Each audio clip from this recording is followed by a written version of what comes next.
Bonjour, Romain Villard, président d'Immodroit Formation, et aujourd'hui je voudrais vous présenter notre module T61 qui se nomme les contrats de vente alternatifs.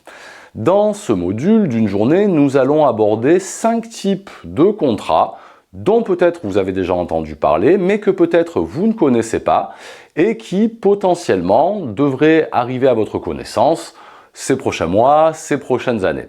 Nous allons parler du PSL et du PSLA, le prêt social de location-accession, et de la location-accession. C'est un mécanisme assez particulier qui prévoit une période de location avec une option d'achat. Nous allons parler de la VIR, la vente d'immeubles à rénover. La VIR, c'est un équivalent de la VFA, mais dans l'ancien avec travaux. C'est un contrat qui est sécurisant pour les acquéreurs parce qu'il y a une garantie financière d'achèvement. C'est un contrat qui peut être sécurisant aussi pour la banque, pour le financer. Et c'est un contrat qui enfin peut être sécurisant pour le promoteur rénovateur.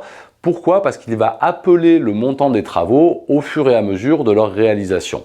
Nous parlerons également du BRS, le bail réel de solidarité, qui est un nouveau mécanisme qui commence à voir le jour et de plus en plus de publicité et de biens à vendre. Pour le moment, il est dans le secteur social, mais demain, il sera peut-être dans le secteur privé.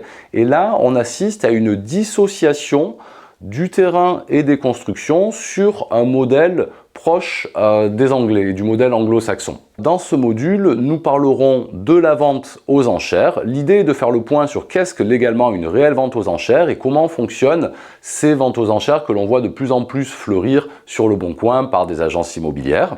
Quels sont les droits, les devoirs, les obligations, etc. Tout ça, nous l'évoquons.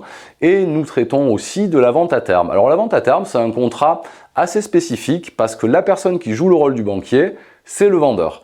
Et donc le vendeur accepte de recevoir paiement au fur et à mesure des mois et des années de la valeur du bien vendu. Et dans tous ces contrats, il y a des spécificités, il y a des choses à connaître et il y a potentiellement aussi des solutions à apporter à vos futurs acquéreurs. Je vous remercie.